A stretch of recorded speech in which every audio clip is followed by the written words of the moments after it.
এরপরে প্রশ্ন হলো, নামাজের কতটুকু আগ দিয়ে যাওয়া যাবে, অর্থাৎ নামাজি ব্যক্তির কতটুকু সামনে দিয়ে যাওয়া যাবে, এটা হলো প্রশ্ন। খুব দরকারি একটা প্রশ্ন।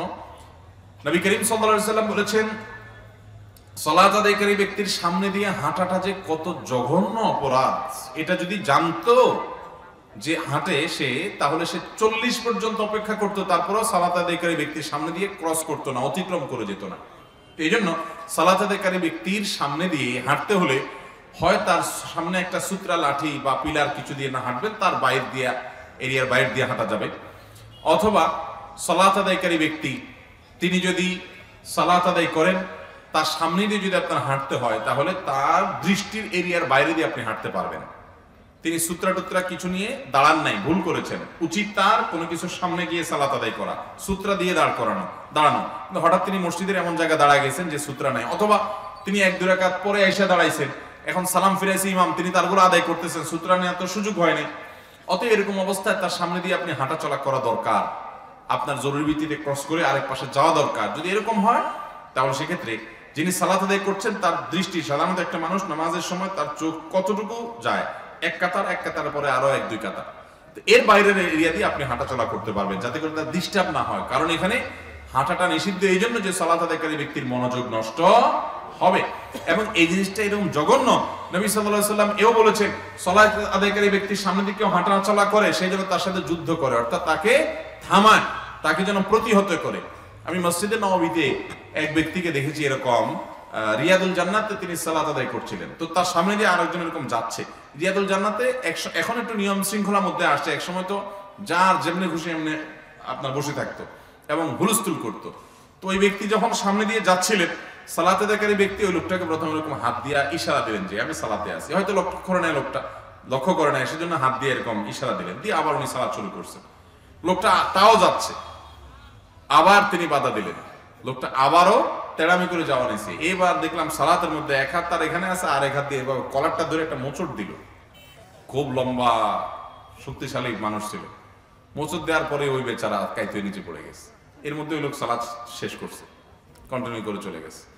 তো সালাত আদায়কারী ব্যক্তির সামনে দিয়ে কেউ যাওয়া, এটা খুব জঘন্য অপরাধ, আমরা অনেকে যাই না। কিন্তু যিনি নামাজ পড়বেন তার দায়িত্ব হলো কোনো কিছুর সামনে দাঁড়ানো। যদি তিনি ভুলে যান অথবা তিনি মাসবুক হন, তাহলে সেক্ষেত্রে তার সামনে দিয়ে হাঁটতে হলে তিনি যে কাতার এই সালাত আদায় করছেন তার আরো 1-2 কাতার রেখে আপনি সামনে দিয়ে যাবেন, যাতে তার দৃষ্টির এরিয়ার বাইরে চলে যান। যদি তার কাতারের এরিয়ার বাইরে, অর্থাৎ সেজদার এরিয়ার বাইরে দিয়ে যান, অনেক উলামা একরামের মতে জায়েজ হবে। কারণ হলো সেজদার এরিয়া পর্যন্ত হলো তার মনোযোগ নষ্ট হওয়া না হওয়ার হক আছে, এর বাইরে দিয়ে আপনি গেলে সেটাতে অসুবিধা নাই। কিন্তু এহতিয়াত এবং সতর্কতা হলো যে সালাত আদায়কারী ব্যক্তি যে কাতারে নামাজ পড়ছে ওইটা সামনে আরো 1-2 কাতার বাদ দিয়ে তারপর আপনি হাঁটাচলা করতে পারেন। এরপরে প্রশ্ন হলো, কবরস্থানে স্যান্ডেল বা জুতা পরে কবর জিয়ারত করতে যাওয়া যাবে কিনা।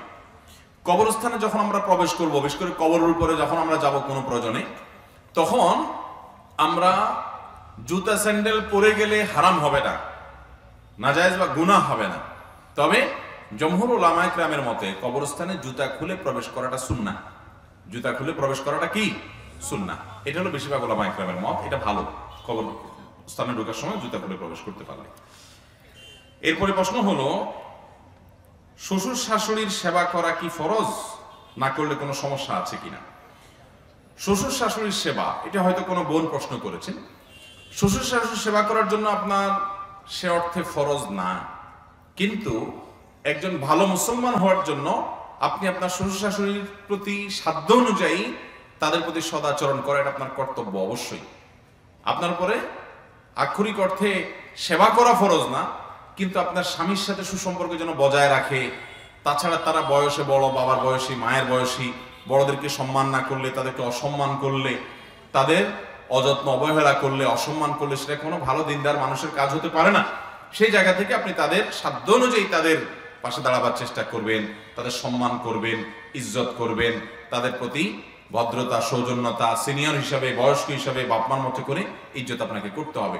সাধ্য অনুযায়ী সেবাও করবেন, এই জন্য যে আপনার স্বামী আপনার জন্য অনেক কিছু করছে, আপনার সংসার উন্নতির জন্য করছে, আপনার ছেলেমেয়ের উন্নতির জন্য করছে, এমন অনেক কিছু করছে যেটা তার জন্য আবশ্যক না।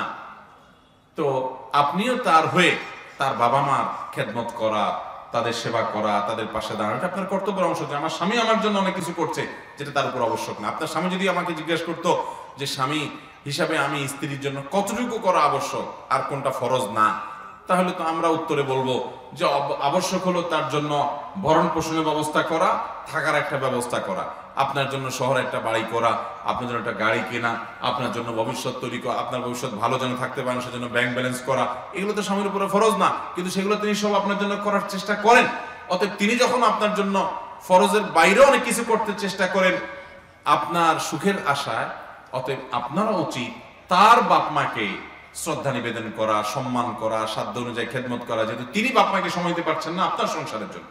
তো এই জন্য এই জাতীয় আপনার বিষয়গুলোতে প্রত্যেকটা মানুষের মানবিক হওয়া কর্তব্য, না হলে আমরা ভালো মানুষ হতে পারবো না।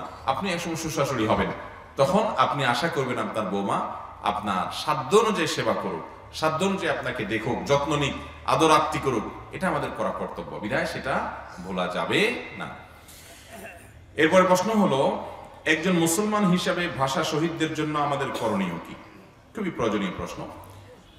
আমাদের মায়ের ভাষায় কথা বলার অধিকার আদায় করে দিতে গিয়ে যে মানুষগুলোর জীবন দিতে হলো, সেই মানুষগুলোর সবগুলো মানুষই মুসলমান, সবাই বিশ্বাসী,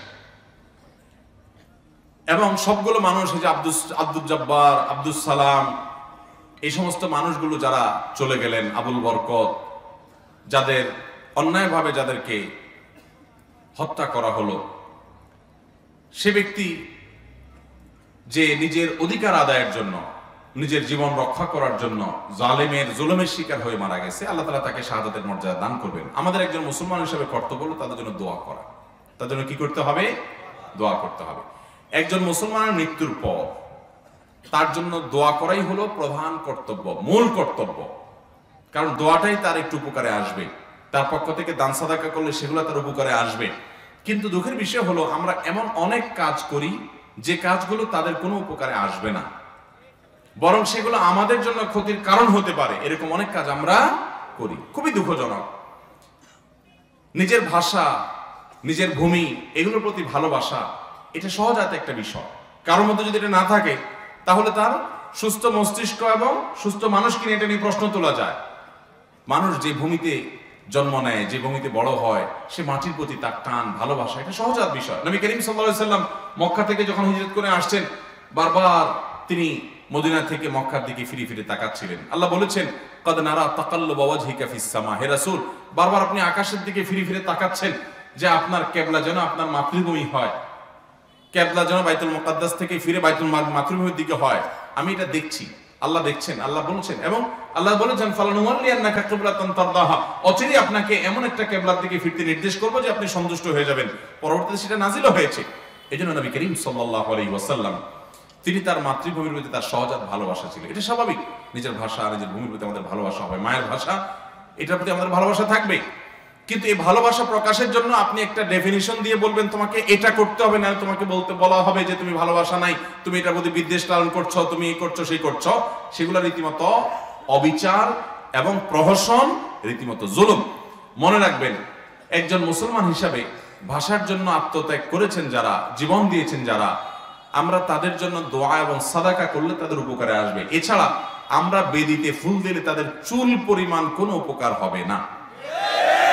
বরং যারা মারা গেছেন তারা সবাই মুসলমান হওয়ার কারণে একজন মুসলমান হিসেবে তারা ফুল নয়, দোয়া চাওয়ার কথা। এবং তাদের যারা পরিবার সদস্যরা বেঁচে আছেন তাদের কাছ থেকে যদি আপনি জিজ্ঞাসা করেন, আমার বিশ্বাস তারাও বলবে ফুলগুলো তো আমাদের কাজে আসে না, আমরা চাইবো আমাদের মৃত মানুষের জন্য উপকার হয় এরকম কোনো কাজ করা হোক।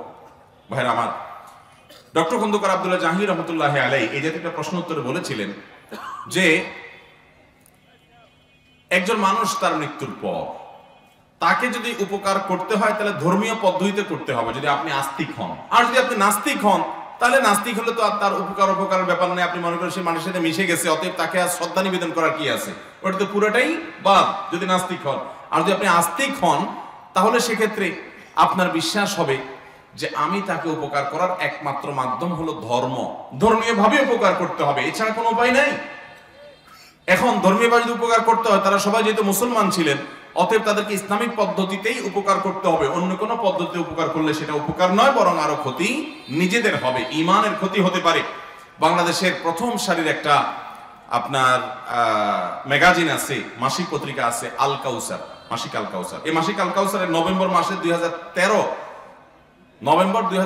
এই সংখ্যায় একটা আর্টিকেলে এই সম্পর্কে বেশ কয়েকটি তথ্য লেখা হয়েছে, বেশ আমাদের জন্য চিন্তা জাগানিয়া এবং আমাদের জন্য খুবই গুরুত্বপূর্ণ। সেখানে লেখা হয়েছে যে হিন্দুদের দেবদেবীদের প্রতিমাকে যে উঁচু স্থানে স্থাপন করা হয় সেটাকে বলা হয় বেদী। বেদী বলা হয় কাকে? হিন্দুরা যে উঁচা জায়গায় দেবদেবীর মূর্তি রেখে পূজা করে, ওই উঁচু জায়গাটা যেখানে প্রতিমা রাখা হয় ওইটাকে বলা হয় কি? দেবী, বেদী। এ বিষয়ে আপনার বাংলা একাডেমি থেকে প্রকাশিত সংক্ষিপ্ত বাংলা অভিধান, এই সংক্ষিপ্ত বাংলা অভিধানের মধ্যে আপনার লেখা আছে যে বেদী কাকে বলা হয়? বেদী বলা হয় হিন্দুদের যজ্ঞ বা পূজার জন্য প্রস্তুত যে উঁচু ভূমি, ওইটাকে বলা হয় বেদী। তাহলে শহীদ মিনার যে ফুল দেওয়ার জন্য, শহীদদের আত্মার জন্য বা শহীদদের সম্মানার্থে যেটা করে, ওটার নাম আপনি বেদী দিলেন, ওই একই জিনিস। এবং সেই সাথে বেদীকে পবিত্র মনে করে হিন্দুরা, সেজন্য সেখানে খালি পায়ে যায়, নগ্ন পায়ে যায়। এবং এখানেও আমাদেরকে নগ্ন পায়ে যেতে বলা হয়, উঠতে বলা হয়। লক্ষ্মী পূজার সময় আলপনা আঁকা হয়, আলপনা কাকে বলা হয়? এই ধরনের সম্পর্ক আপনার বাংলা একাডেমির সংক্ষিপ্ত বাংলা অভিধানের মধ্যে আপনি দেখবেন যে আপনার বলা হয়, আলপনা বলা হয় যে আপনি সিঁড়ি, ফ্লোর, মাটিতে আঁকলেন, এটাকে আলপনা বলা হয়। এটা লক্ষ্মী পূজার সময় করা হয়। তো এখানেও সে একই জিনিস করা হচ্ছে। ঠিক একইভাবে আপনার আরো বহু প্রশ্ন আছে, যেই প্রশ্নগুলো আমাদের এই কালচারের সাথে খুব প্রাসঙ্গিকভাবে চলে আসে। এগুলো কোত্থেকে আসলো? যে লোকগুলো মারা গেল তারা মুসলমান, তাদের পরিবাররা সব মুসলমান, তাহলে তাদেরকে শ্রদ্ধা জানাবার জন্য দোয়া হওয়ার কথা, তাদের জন্য মাগফিরাত চাওয়ার কথা, তাদের জন্য দোয়া দুরূদ করার কথা, সেটার নামগন্ধ কেন নাই? অতএব আল্লাহ তাআলা আমাদেরকে সঠিক এবং শুদ্ধটা করার তৌফিক দান করুন। আমরা তাদের প্রতি শ্রদ্ধা প্রদর্শন করতে গিয়ে যেন এমন কাজ না করি যেটা শিরকের সাথে সাদৃশ্যপূর্ণ হয়, তাহলে কিন্তু ঈমান নিয়ে টানাটানি দেখা দিতে পারে। আল্লাহ রাব্বুল আলামিন ঈমান বিধ্বংসী হিন্দুয়ানি অপসংস্কৃতির এই সমস্ত ভয়াবহতা আল্লাহ তাআলা আমাদেরকে বুঝার তৌফিক দান করুন। আমরা প্রত্যেকে আমাদের মাটিকে, আমাদের প্রিয় ভূমিকে, আমাদের প্রিয় ভাষাকে ভালোবাসবো। এটা আমাদের সহজাত প্রকৃতির দাবি। ইসলাম আমাদেরকে এবার নিষেধ করে না, বরং আমাদের নবী সাল্লাল্লাহু আলাইহি ওয়াসাল্লামের নিজের মায়ের ভূমির প্রতি, মায়ের ভাষার প্রতি কি ভালোবাসা ছিল সেটা আমরা বলেছি। অতএব সেটা আপন জায়গায় বহাল রাখতে হবে। কিন্তু এর মানে এই না যে আমরা মাতৃভূমির প্রতি ভালোবাসার নামে বা ভাষা শহীদদের প্রতি ভালোবাসা, শ্রদ্ধা নিবেদনের নামে এমন কোনো কাজ করব যেটা এদেশের সংখ্যাগরিষ্ঠ মানুষের বিশ্বাসের সাথে সঙ্গতিপূর্ণ নয়। এদেশে মানুষ তারা যে বিশ্বাস করে, ধ্যান ধারণা তার রাখে, বেশিরভাগ মানুষ তাদের শেষের ধ্যান ধারণাকে ইগনোর করে বরং তাদের উপরে ভিন্ন ধ্যান ধারণাকে চাপিয়ে দেওয়া, এটা কোনো অবস্থাতে গ্রহণযোগ্য হতে পারে। আল্লাহ রাব্বুল আলামিন সংশ্লিষ্টদের জন্য বোধোদয় হয়, মরতে হবে, আল্লাহর কাছে যেতে হবে এবং জবাবদিহি করতে হবে। আল্লাহ তাআলা আমাদেরকে বোঝার তৌফিক দান করুন। কেন বলেন না দেরি হয়েছে?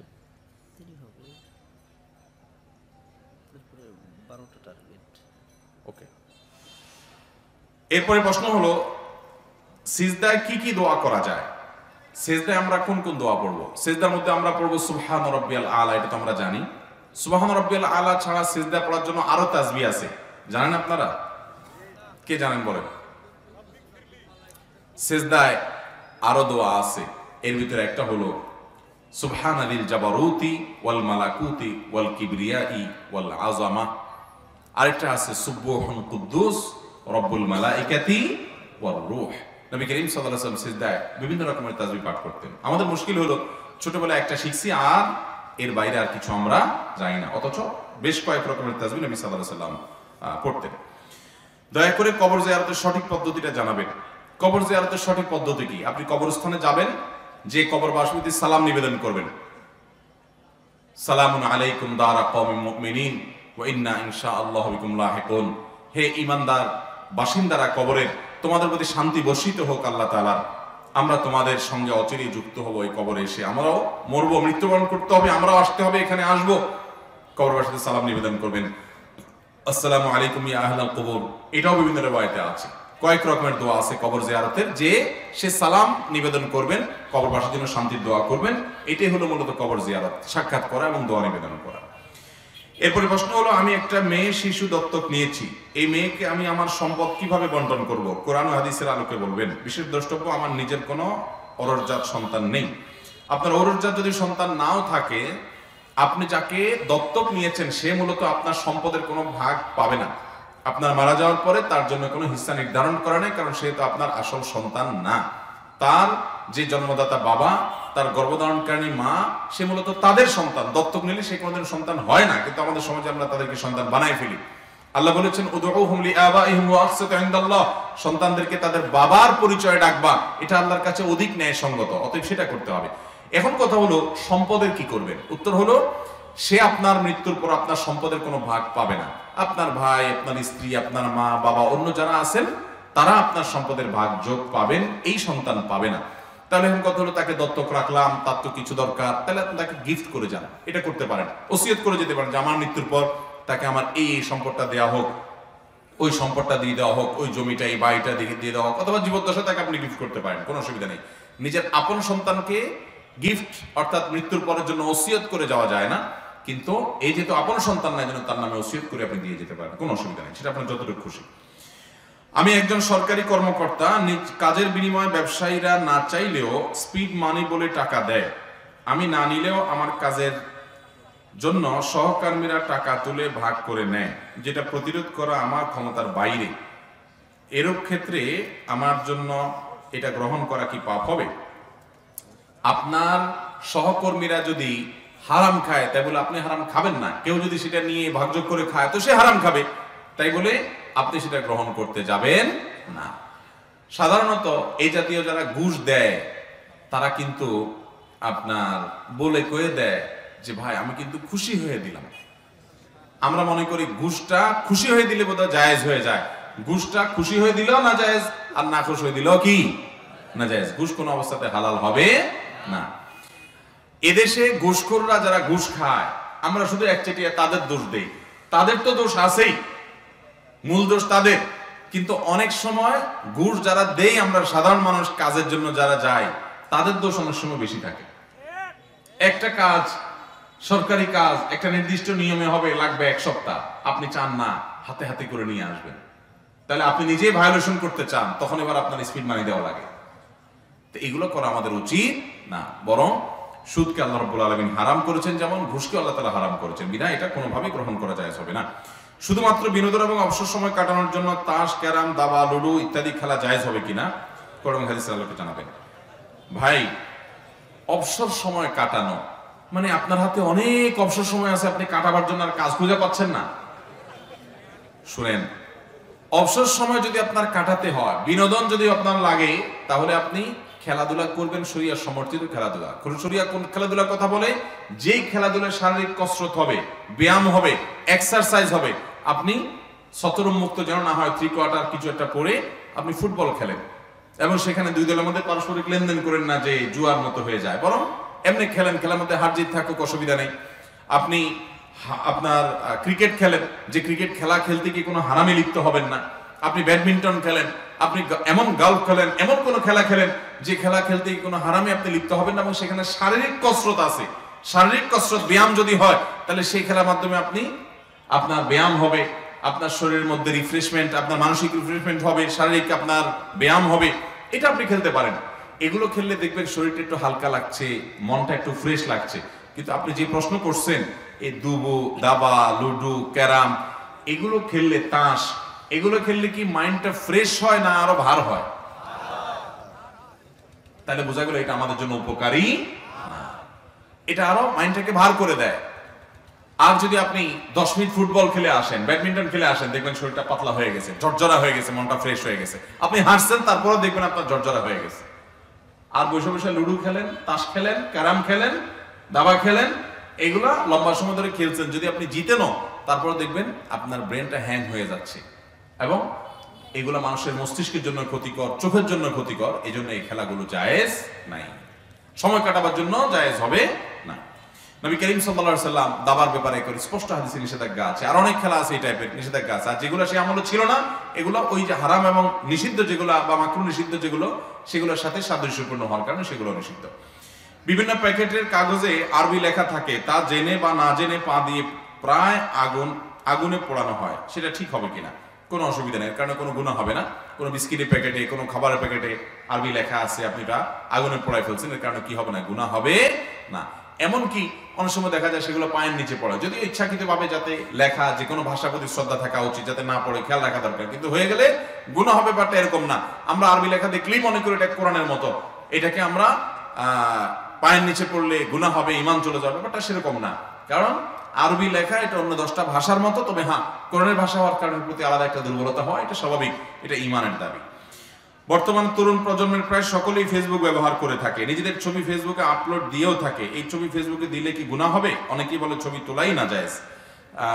দেখুন, এই বিষয়ে আমরা যে মতটাকে শুদ্ধতর মনে করি সেটা হলো যে ছবি আইডেন্টিটির জন্য তো তোলা যাবেই, আর এটা যখন সফট কপি থাকবে, অর্থাৎ শুধুমাত্র আপনার এটা প্রিন্ট হয় নাই, এটা শুধুমাত্র মোবাইলে আছে বা কম্পিউটারে আছে, এই সফট কপিকে আপনি ব্যবহার করতে পারেন, অসুবিধা নাই। বিশেষ করে এটাকে আইডিতে আপনি আইডেন্টিফিকেশনের জন্য রাখলেন, অসুবিধা নাই। কিন্তু মেয়েরা মেয়েদের এই ছবি যদি ব্যবহার করে, সেটা মেয়েদের মধ্যে করবেন, হ্যাঁ, প্রোফাইল লক করে রাখবেন বিভিন্নভাবে, যাতে বেপর্দা না হয়।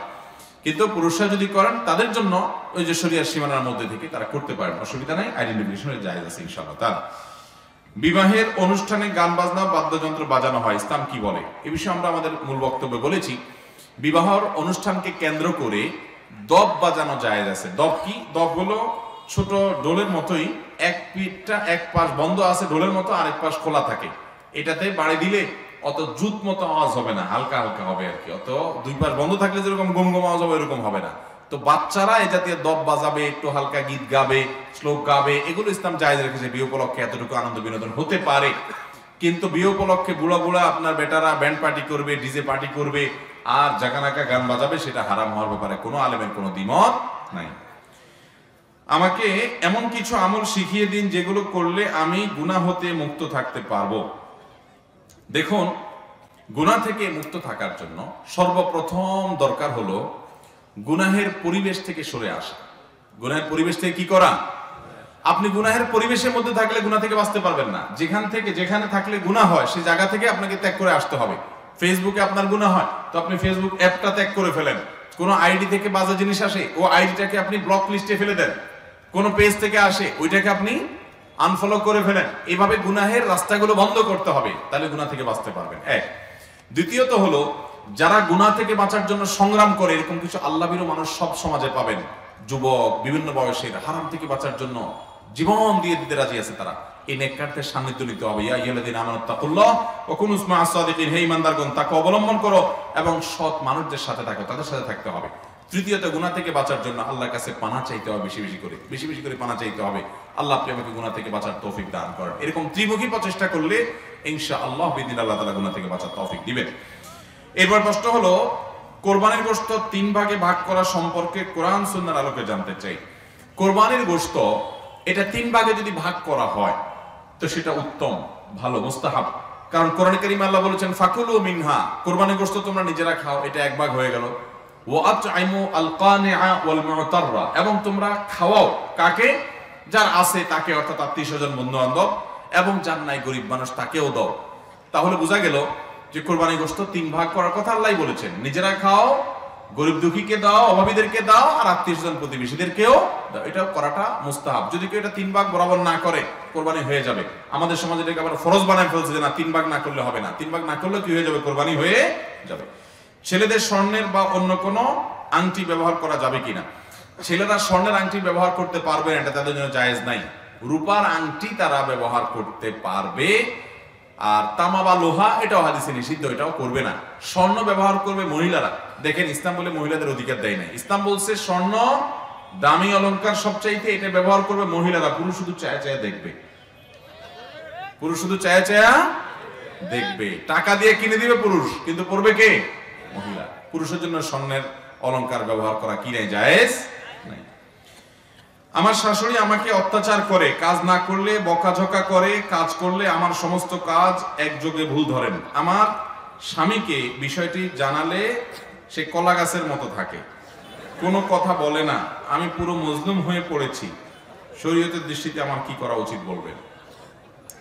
দেখুন, স্বামী যদি এইরকম নির্বিকার হয়, যাকে আপনি ভাষা আপনি কলা গাছ বললেন, তাহলে সেক্ষেত্রে আপনার শাশুড়ির অত্যাচার, অবিচার, এগুলোতে আপনার বোঝা উচিত যে সন্তান হিসাবে সে তো তার মাকে শাসন করতে পারে না, এই জন্য সে হয়তো নীরবতা অবলম্বন করে।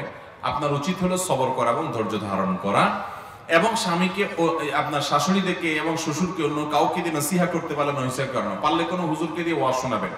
আমার মনে আছে দিনাজপুরে এক মাহফিলে আমি গেছি, যাওয়ার পর সেখানে এরকম কোন এক বৌমা একটা প্রশ্ন পাইছি, প্রশ্ন উত্তর দিছি, দেওয়ার পরে মাহফিল শেষ করে আমি যাওয়ার সময় আয়োজকরা আমাকে ফোন দিয়ে বলল যে ভাই, আমাদের এই মাহফিলে, আজকের মাহফিল থেকে যাওয়ার পর একজন বৃদ্ধা মহিলা আমাদেরকে ফোন করছেন, ফোন করে বলছেন, পোস্টার নাম্বার নিয়ে বলছেন, বাবা আমি আমার বৌমার সাথে অনেকদিন কথাবার্তা বলতাম না, তার সাথে আমার দাকমরা সম্পর্ক ছিল, কিন্তু বৌমার প্রতি অত্যাচার করলে যে আমার গুনাহ হয়, আমার নামাজ রোজা কাজ দিবে না, তার প্রতি অত্যাচার করলে পরের ঘরের মেয়ে, আমি তাকে অহেতু জ্বালাতন করলে গুনাহ হবে। এটা জানার পর আমি আজকে মাহফিল থেকে এসে আজকেই বৌমাও মাহফিলে গেছে, আমিও মাহফিলে গেছি, আসার সময় আমরা দুজনের সাথে মিলেমিশে গেছি এবং আমি মাপ চেয়ে নিছি তার কাছে। আমার উপকার হয়েছে আপনাদের মাহফিল থেকে, কর্তৃপক্ষ ধন্যবাদ জানাইছে, কর্তৃপক্ষ আমার আবার ফোন করে জানাইছে। তো এটা জানার পর আমার কাছে ভালো লাগলো, আলহামদুলিল্লাহ। তো অনেক সময় দেখা যায় এরকম শাশুড়ি যদি বেলাইন হয়, তাদেরকে কোনো আলেমের কাছে, কোনো আলেমের মজলিসে নিয়ে যাবেন, তাদের কথা শোনাবেন এবং আল্লাহর কাছে দোয়া করবেন।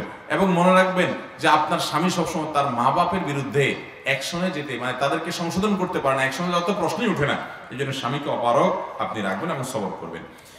বাসর রাতে স্ত্রীর কাছে মহারণা ক্ষমা চাওয়ার বিধান কি? স্ত্রীর কাছে বাসর রাতে মহারণা ক্ষমা চাওয়া এটা কাপুরুষিত কাজ, এটা খুবই লজ্জার কথা। আপনি বাসর রাতে স্ত্রীর কাছে মহারণা মাপ চাওয়ার চাইতে আপনি বিয়ের আগে থালা নিয়ে রাস্তায় বসে মানুষের কাছে যদি আপনি একটা কাগজ লেখা ভিক্ষা করেন যে আমার মোহর দেওয়ার টাকা নাই, বোর কাছে মাপ চেয়ে ছোট হওয়ার চাইতে বরং আপনারা আমাকে কিছু আল্লাহর রাস্তে দেন, এটা বরং বেটার। কারণ আপনি ওই মেয়েটারে তার কাছ থেকে আপনি মাপ চাইয়া সিন ক্রিয়েট করে বাসর রাতে তারে ফান্দে ফেলাই দিচ্ছেন, বেচারি মাপ না করে যাবে কই, বাধ্য হয়ে বলে ঠিক আছে আর কি করা। তো এটা কিন্তু উচিত না। আপনি যতটুকু মোহর দিতে পারেন ততটুকু মোহর ধার্য করবেন। আপনার মাপ চাইতে বলছে কি? বাঘের বাচ্চার মতো বলবেন যে মোহর আমি কম দেবো, এত আমি দিতে পারবো না। ওই মসজিদে বসে বাহাদুরি জাহির করেন, হ্যাঁ লেখেন 10 লাখ 20 লাখ 30 লাখ, আর দিকে তলে তলে বোর কাছে মাপ চান, এটা খুব ছোট কথা, এটা ছোট লোকই, এটা করা উচিত না। যতটুকু সামর্থ্য আছে ততটুকু মোহর ধরবেন। খাবার সময় সালাম দেওয়া যাবে কিনা? খাবার গ্রহণ করার সময় সালাম দেওয়া যাবে, কোনো অসুবিধা নেই। আমরা অনেকে মনে করি যে খানা খাওয়া নামাজ পড়ার সমান, শুনছেন আপনারা? এটা বানোয়াট কথা। খানা খাওয়া নামাজ পড়ার সমান কেমনি হয়?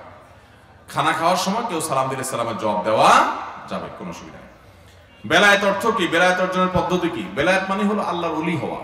আল্লাহর ওলি হওয়ার পদ্ধতি হলো আল্লাহর প্রতি ঈমান আনা, আল্লাহর আনুগত্য করা, আল্লাহর নির্দেশগুলো মেনে চলা, আল্লাহর নিষিদ্ধ বিষয়গুলো থেকে বেঁচে থাকা, আল্লাহর নৈকট্য লাভের জন্য বেশি সিজদা করা, আল্লাহর নৈকট্য লাভের জন্য আল্লাহ রাব্বুল আলামিনের নফল ইবাদত বেশি বেশি করে করা, এগুলো আল্লাহর নৈকট্য বান্দাকে এনে দেয়, হাদিসে আসছে। আর আরো বিস্তারিত জানতে চান তাহলে ডক্টর খন্দকার আব্দুল্লাহ জাহাঙ্গীর রহমানুল্লাহর লেখা রাহে বেলায়েত বইটা পড়বেন। এই বইটার নামই হলো রাহে বেলায়েত, মানে ওলি হওয়ার পথ, আল্লাহর বন্ধু কিভাবে হবেন, পুরা বিস্তারিত সেই বইতে পাবেন। বাচ্চার কপালে টিপ দিয়ে এই জন্য দিয়ে থাকি, এটা কি শিরক হবে? বাচ্চার কপালে টিপ দিলে যদি ভালো দেখা যায় এটার জন্য দিলে সেটা শিরক হবে না, কিন্তু আমাদের দেশে অনেকে বাচ্চার কপালে কালো টিপ দেয় এই জন্য যাতে বদনজর না লাগে। এটা যদি দেন তাহলে সেটা আপনার শিরকপূর্ণ হবে, শিরকে আসগর হবে, এর কারণে যেটা দিলে বদনজর লাগবে না। অনেক সময় দেখা যায় খেতে আপনার পাতিল দিয়া, মাটির পাতিলের পিছনে কালি মাখায় দেওয়া হয়, আছে না নাই? তো এগুলা করলে কি হবে? আপনার শিরকে আসগর হবে। আল্লাহ আমাদেরকে বেঁচে থাকার তৌফিক দান করুন। ভাই প্রশ্ন আরো আছে, কিন্তু শহীদুল ভাই তো আমার অনুমতি দিচ্ছে না, আমার ট্রেনের টাইম হয়ে গেছে, বারবার করে স্মরণ করাচ্ছে। আচ্ছা বলতেছি, ভাই 40 মিনিট লেট হওয়া মানে হলো 12:15 বাজে। 12:15 মানে আমাদের লাগবে 40 মিনিট এখান থেকে যাইতে, নাকি? 40 মিনিট লেট হওয়াটা কি শিওর? হ্যাঁ এটা তাহলে শিওর হওয়া মানে হলো 12:15-20 বাজবে ট্রেন আসতে। ওকে, 12টা যদি হয় তাহলে আমরা 11:20 টান দিলে তো 40 মিনিট টাইম থাকে। আপনি গাড়ি এখানে রাখেন রেডি, আমি স্টেজে ডাইরেক্ট গাড়ি এখানে আমার রাখেন, আমি আর 5-7 মিনিট করে শেষ করতেছি। ভাইরা আমার বসেন, আপনারা কই যাচ্ছেন? ইন্নালিল্লাহ। আরে ভাই মেহমান রেখে আপনারা উঠে চলে যাচ্ছেন দেখি, একটু বসেন না। আমি তো চাচ্ছি আরো 1 ঘন্টা বেশি কথা বলতে পারলে আমার ভালো হয়, কিন্তু ট্রেনের টাইম হয়ে গেছে। তারপরও আমি চেষ্টা করছি।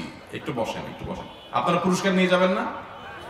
আমি পুরস্কার নিয়ে আসছি ঢাকাতে, এগুলো নিয়ে যাব? তাহলে বসেন, বসেন।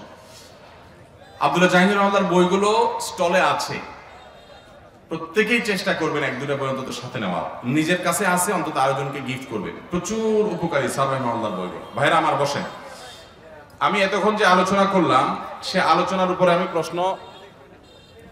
প্রশ্ন করে আপনাদেরকে পুরস্কার দিব, কিন্তু তার আগে আপনাদের কাছে আমার প্রশ্ন হলো যে আপনারা গত বছর এই মাহফিলে আমি আসছিলাম না?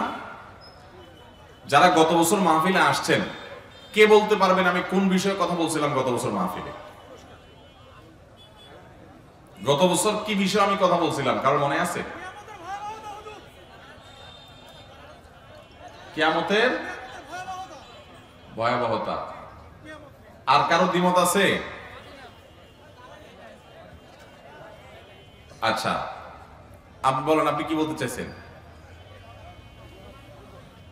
হ্যাঁ, একটু সামনে আগে আসেন, শুনতেছি না। ইমানের কি বলছে? মৌলিক বিষয়গুলো। দুইজনে দুইটা দাবি করতেছে, এবার তাহলে কারটা সঠিক? কয় দুইটাই সঠিক। আপনি সামনে আসেন ভাই। আপনার দাবি সত্যতার প্রমাণের জন্য আমি কি আলোচনা করছি তার সামারিটা বলেন দেখি। আপনি বলতে পারবেন? ভাই, আমাদের গত বছর আলোচনার বিষয়বস্তু কি ছিল বলতে পারবেন? সামারিটা মৌলিক কি কি সেগুলা? হ্যাঁ, আপনি একটু কাছে আসেন, বেচারা একটু হ্যাংলা পাতলা মানুষ তো, দুর্বল মানুষ আমার মতো। সামনে আসেন। হ্যাঁ, এবার বলেন, বলেন, আস্তে আওয়াজ করেন না, বলেন।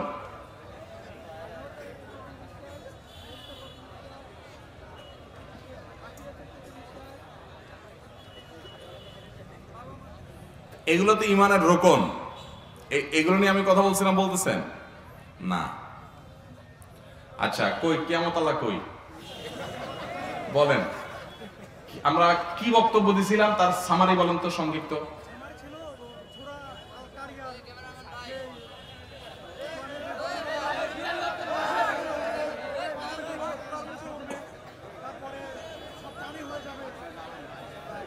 আসেন, কিছুটা আপনার মনে আছে, আপনারটাই সঠিক। আসেন, পুরস্কার নিয়ে যান, উপরে চলে আসেন, স্টেজে চলে আসেন। ভাই, এরপরে প্রশ্ন হলো আজকের বক্তব্যে না, গত বছরের প্রশ্নোত্তরের কোন প্রশ্নোত্তর বা কোনো আলোচনা থেকে কেউ কোনো ভালো কাজ শুরু করছেন বা কোনো খারাপ কাজ ছাড়ছেন গত বছরেরটা, এরকম কেউ থাকলে হাত তোলেন। গত বছরের বক্তব্য থেকে, মাহফিল থেকে কোনো একটা ভালো আমল শিখছেন অথবা কোনো একটা বদ আমল ছাড়ছেন, যেটা খারাপ কাজটা আমি আমল মাহফিল থেকে ছাড়ছি বা এই জিনিসটা আমি শিখছি গত বছর মাহফিল থেকে, এরকম কেউ থাকলে হাত তোলেন। আপনি দাঁড়ান করি ভাই, মাশাআল্লাহ, এটা আপনার জন্য হাদিয়া, আমার লেখা বই সকাল সন্ধ্যা দোয়া জিকির। হ্যাঁ, আপনি আমার প্রশ্ন বুঝছেন? আমি বলছি গত বছরের এই মাহফিল থেকে না, তাহলে আপনি বসেন। গত বছরের এই মাহফিল থেকে কোন একটা জিনিস শিখছেন, আপনার মনে আছে, বলতে পারবেন, এরকম কেউ থাকলে হাত তোলেন। যারা গত বছরের মাহফিলে ছিলেন হাত তোলেন দেখি। গত বছরের মাহফিলে ছিলেন? ও, খুব বেশি লোক নাই তো।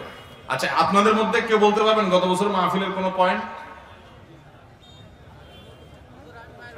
বলেন, দাঁড়ান। ও, ভাইরাল ভিডিওর কথা মনে আছে, শিক্ষণীয়। আচ্ছা, ওই আলোচনা থেকে আমরা কি শিখছেন আপনি বলেন।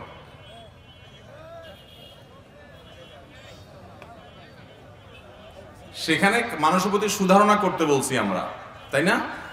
যে অনেকের আছে দাড়ি কোঁকড়ানো থাকে, মরুভূমির মানুষের দাড়ি সময় ছোট থাকে, হ্যাঁ, ইন্দোনেশিয়ান মানুষের অনেক মানুষের দাড়ি ছোট থাকে, আমরা সুধারণা পোষণ করব, এটা বলছি আপনাকে। এটা হলো শিক্ষণীয়। আর কেউ বলতে পারবেন কিছু? বলেন মুরব্বী, একটু দাঁড়ান দাঁড়ান। হ্যাঁ,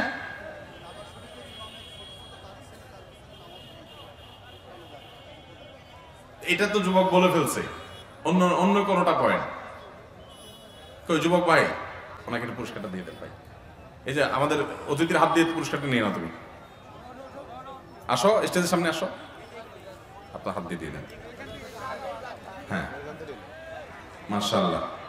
আচ্ছা, আজকের বক্তব্য থেকে কেউ কোনো বদামল ছাড় নিয়ত করছেন? কেউ থাকলে হাত তোলেন।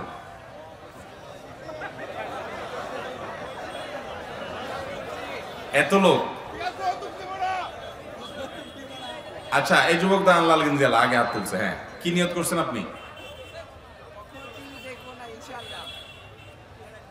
আমি তো আজকের বক্তব্যে যা বলছি সেগুলো থেকে বলতে হবে, হয়নি? বসেন। হ্যাঁ, এই যে ভলান্টিয়ার ভাই, আপনি দাঁড়ান। হ্যাঁ, কি নিয়ত করছেন আপনি বলেন।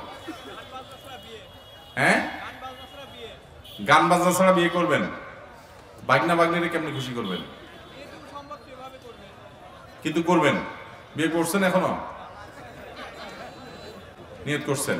আচ্ছা আসেন, আর কে কি নিয়ত করছেন দেখি। কই যৌতুক ছাড়া বিয়ে? কই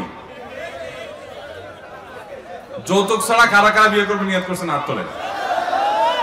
এগুলার হাতগুলার সব ভিডিও করে রাখেন এলাকার ভাইরা। এরা যদি যৌতুক টৌতুক চায় তাহলে এই ভিডিও দেখাই দিবেন। যেরা নিয়ত করছে করবে না, আর যেন চাইতে না পারে। বাপ মা জানবে না, বৌলি চলে আসবে যে। ও, আর বিয়ের বাপ মা জানে না। আমি চেয়ারম্যান কোড়াই গ্রামের, আমি আচ্ছা।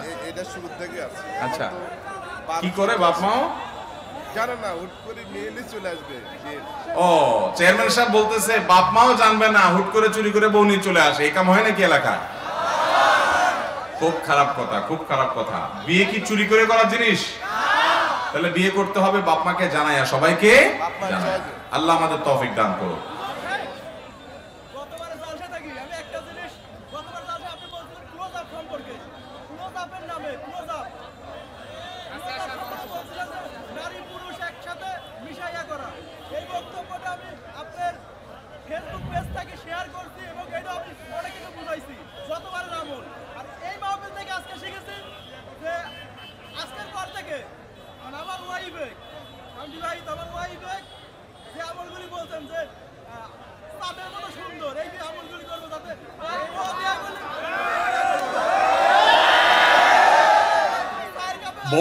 বউরে বকাঝকা করেন, গালিগালাজ করেন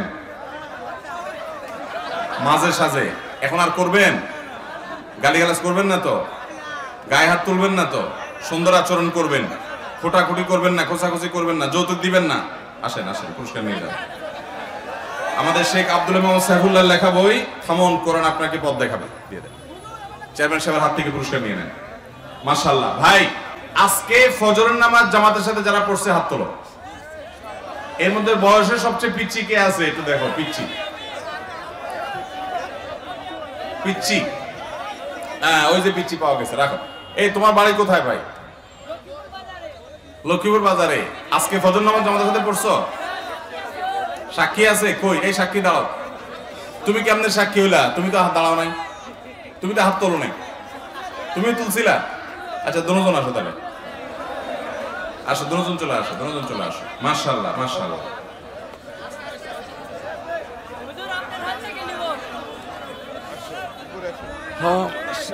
মুস্কি হাসা সুন্নত। তোমাকে, তুমি বেশি হাসতেছো, মুস্কি হাসা সুন্নত বই দিলাম তোমাকে। আর তোমাকে দিলাম ডক্টর কন্দর আব্দুল জাহাঙ্গীরের লেখা মুসলমানের নিসাব। মাশাআল্লাহ বিদিনিল্লাহ।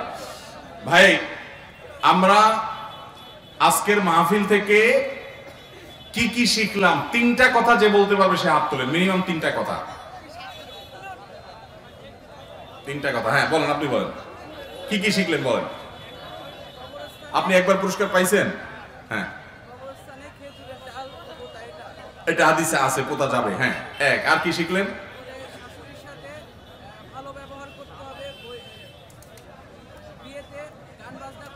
দাম্পত্য জীবনের সুখে থাকার জন্য শ্বশুরবাড়ির সাথে সম্পর্ক নষ্ট করা যাবে না, স্ত্রীকে কষ্ট দেওয়া যাবে না শ্বশুরবাড়ি ইস্যু দিয়া। আর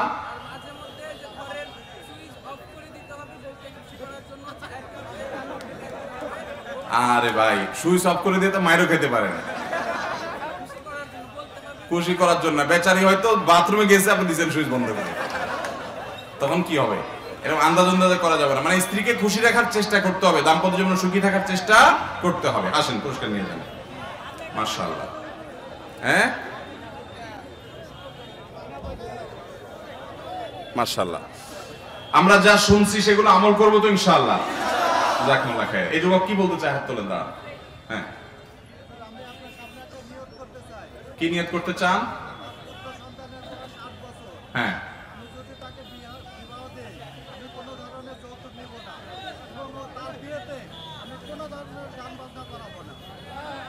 মাশাআল্লাহ মাশাআল্লাহ। একজন অভিভাবক আসছে, দাঁড়াইছেন, উনি বলছেন ওনার ছেলে আছে, বিয়ে করালে কোনো যৌতুক নিবে না এবং কোনো গান বাজনা করাবে না। তো এরকম যৌতুক মুক্ত বিয়ে দুই একটা তো স্টেজে হওয়া উচিত ছিল। যাই হোক, ছেলে ছোট, যখন উপযুক্ত হবে বিয়ে করাবে, উনি এটা প্রতিজ্ঞা করছেন। আল্লাহ তাআলা ওনাকে আমল করার তৌফিক দান করুন। আপনার বাড়ি কোথায়? আহমেদপুর। কত দূর এখান থেকে? মেয়ের বাপরা এই লোকরে টার্গেট করে রেখে দেন যে একটা লোক পাওয়া গেছে যৌতুক নিবে না, অতএব এই লোকটাকে টার্গেট করে রাখেন। ঠিক আছে তো ইনশাআল্লাহ? ইনশাআল্লাহ। মেয়ের বাপরা কেউ আছেন যে অতিরিক্ত মহর নিবেন না, জুলুম করে মহর নিবেন না, সহনীয় মহর নিবেন, এমন কোন মেয়ের বাপ থাকলে হাত তোলেন। আর পিচ্ছি বলাবেন হাত তোলে কেন? মেয়ের বাপ আসেন, আপনি আসেন। আপনাকে আজকের বড় পুরস্কারটা দিলাম, যেহেতু আপনি বড় নিয়ত করছেন। বান্দার ডাকে আল্লাহ সাড়া, দোয়ার একটা মোটা বই, মাশাআল্লাহ। নেন।